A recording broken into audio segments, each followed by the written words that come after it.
Muy bien, continuamos con la parte número 3 que dice las características del Estado peruano. Bueno, cada Estado tiene su forma de organizarse y por lo tanto tiene su propia característica, ¿no? Entonces la pregunta sería así, ¿cuáles son las características que diferencian al Estado peruano con otros estados? ¿No es cierto?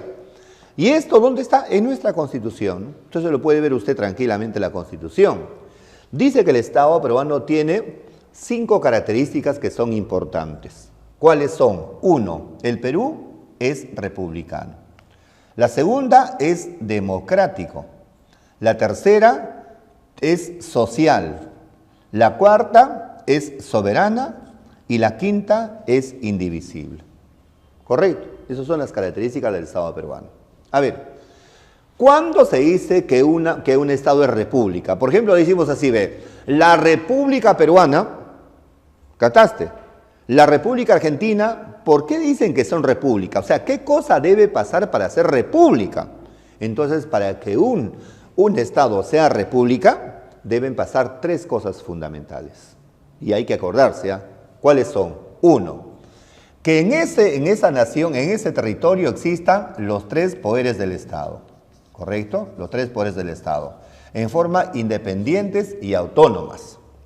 Entonces, analiza, ¿en el Perú existen los 3 poderes? Sí. ¿Autónomos? Sí. Por lo tanto, ya estamos empezando a hacer, ¿qué cosa? Una república, porque tenemos los 3 poderes del Estado. Nos faltan ahora 2 cosas, ¿no es cierto? ¿Cuál?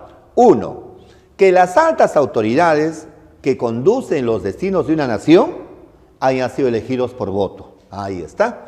Entonces hayan sido elegidos las autoridades por voto, ¿no es cierto? Las autoridades. Pregúntate, ¿nuestro presidente ha sido elegido por voto? Sí. ¿Los congresistas han sido elegidos por votos? También.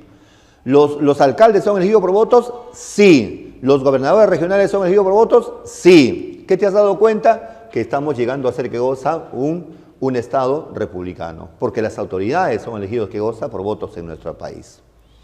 Y la tercera es que los ciudadanos tengan derecho a participar en las elecciones, que no le cortes esa capacidad a un ciudadano, ¿no?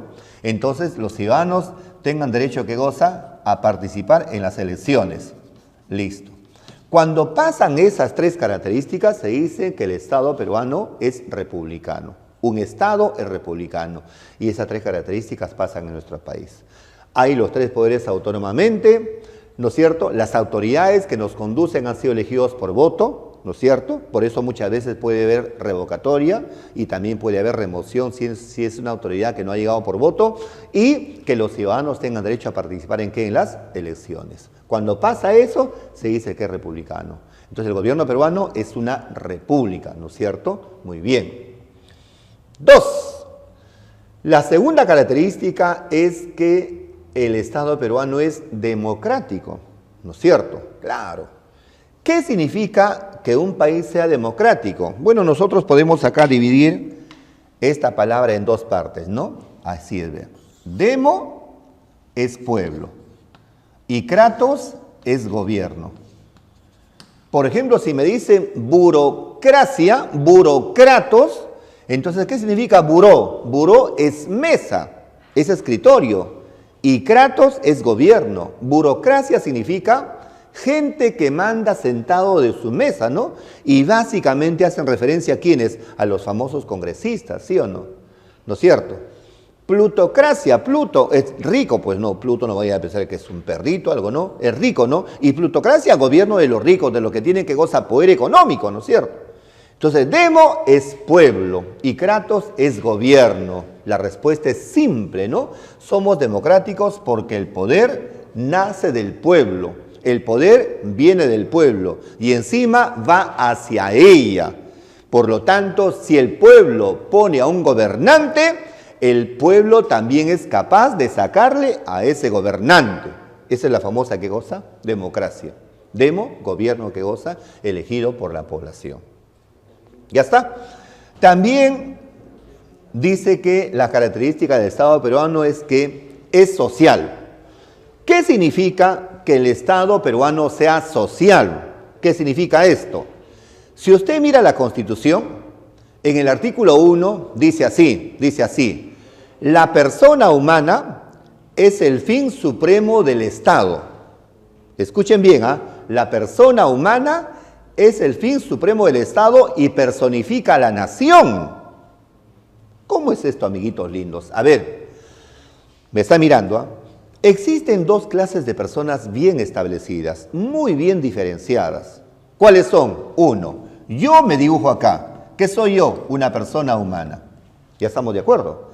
Pero también hay empresas, y a estas empresas también se le llama como personas, pero no es una persona humana, pues. ¿Qué es? Una persona jurídica, ¿correcto? Si yo digo la persona solamente, me refiero a la humana y a la jurídica. Y eso pasó con la Constitución antigua.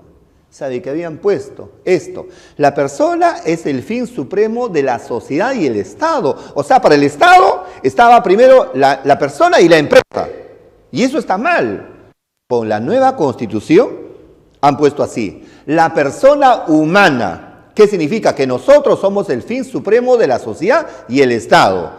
¿Esto qué significa? Que cualquier cosa que haga el Estado, cualquier obra que haga el Estado, cualquier ley que saque el Estado, lo hace básicamente para satisfacer tus necesidades. En palabras simples, el Estado está para buscar tu desarrollo y te va a ayudar y proteger dentro y fuera del país. ¿Por qué? Porque la persona humana es el fin supremo de la sociedad y del Estado. Obras, normas, principios, leyes que saque el Estado, lo hace para tu desarrollo, para favorecerte a ti. Y un dato más. ¿Qué pasaría si usted se va ahorita a otro país? Y en el otro país sufre un accidente. ¿Quieres decir la verdad? No te miento, El Estado peruano va a ir a tu rescate. No te estoy mintiendo, va a ir a tu rescate. Porque te va a proteger dentro y fuera del país.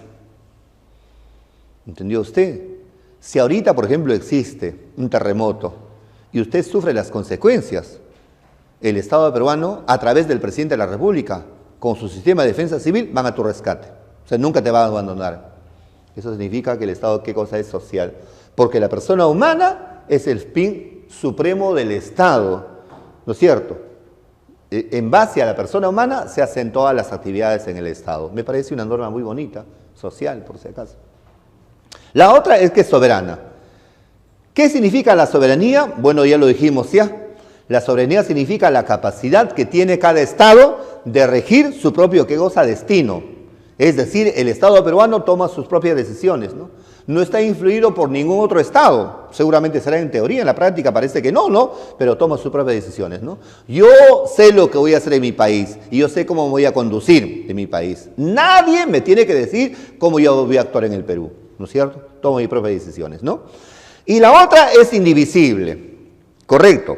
A ver, según Montesquieu, el gran varón de Montesquieu, en su obra llamada El espíritu de las leyes, él dijo así: señores, todo Estado moderno, para que se pueda desarrollar, debe dividirse en poderes. Y él dijo y sugirió que deben haber 3 poderes fundamentales. ¿Cuáles son? El poder ejecutivo, el poder legislativo y el poder judicial. ¿Qué decía él? El ejecutivo debe conducir el país. El legislativo debe sacar leyes y el judicial debe castigar a los infractores. Correcto. Pero a pesar que Montesquieu dijo que el Estado peruano debe dividirse en poderes, el Estado es uno independiente. ¿Por qué? Porque los demás gobernantes no tienen autonomía jurídica. Eso significa que el Estado peruano sea, ¿qué cosa? Indivisible. ¿Ok? A ver, pregúntate. Cuando tú te vas ahorita a Estados Unidos, cada Estado es independiente, por eso se llama un Estado federal. En el caso peruano no es así. Los departamentos no tienen autonomía legal, no, ellos se rigen de una norma central. Pueden tener una autonomía económica, seguramente, pero jurídica no.